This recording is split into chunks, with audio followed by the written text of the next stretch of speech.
Hello guys, welcome back to my channel fitness freaks. Guys, আজকে আমি আপনার সাথে আমার চেস্টের ওয়ার্কআউট রুটিনটা শেয়ার করতে চলেছি।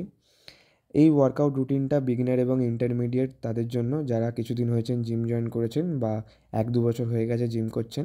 আপনারা ভিডিওতে চেস্টের ফাইবারগুলো এবং কাটিং দেখে বুঝতেই পারছেন যে ন্যাচারালভাবেও চেস্টে মাসেল গ্রোথ করা সম্ভব। সবটাই হচ্ছে ডায়েটের ওপর আর এক্সারসাইজের ওপর। তো আজকের আমি আপনাদেরকে এমন কিছু এক্সারসাইজগুলো বলবো যেগুলো আপনারা যদি নিজেদের শিডিউলে অ্যাড করেন তাহলে আপনারাও এরকম মাসেল গ্রোথ করতে পারবেন। তো চলুন শুরু করি। আমরা স্টার্ট করব একটু ওয়ার্ম আপ দিয়ে, যেটা আমরা করব পুশ আপস।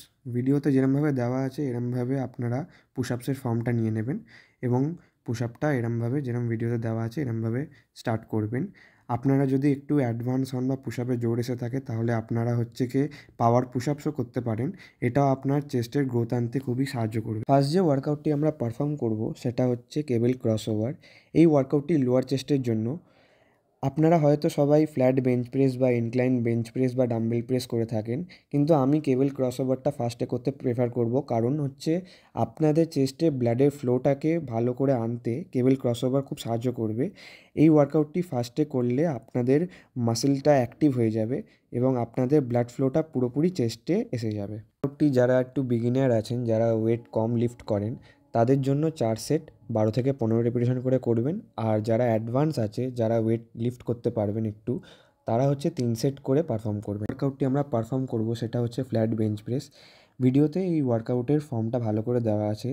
বারবেলের সেকেন্ড যে দাগটা আছে ওই দাগে নিজেদের হাতের মাঝখানের আঙুলটা দিয়ে আপনারা ওয়াইড গ্রিপটা নেবেন এবং ভিডিওতে যেরমভাবে দেওয়া আছে এরমভাবেই ওয়ার্কআউটটি পারফর্ম করবেন।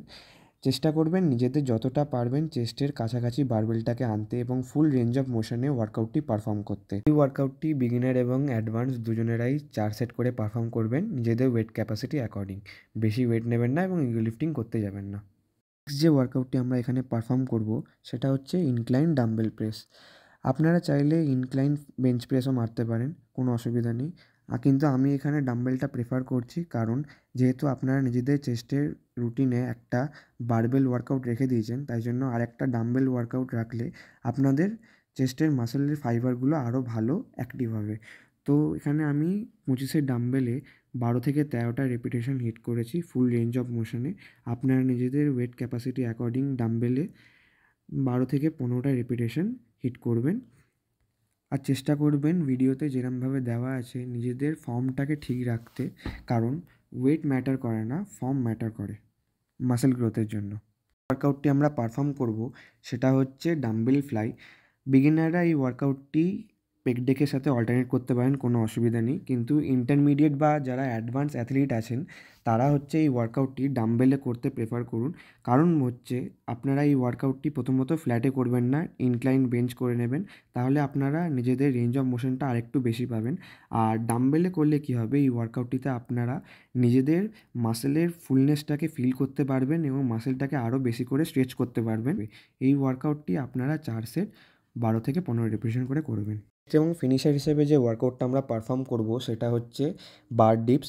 বিগিনাররা এই ওয়ার্কআউটটি সাপোর্ট নিয়েও পারফর্ম করতে পারেন এবং ইন্টারমিডিয়েট বা অ্যাডভান্স যারা আছেন, যারা বার ডিপস মেরে অভ্যস্ত, তারা এই ওয়ার্কআউটটিতে ওয়েট অ্যাড অন করে যেরকম ভিডিওতে দেওয়া আছে এরমভাবে ওয়ার্কআউটটি পারফর্ম করবেন।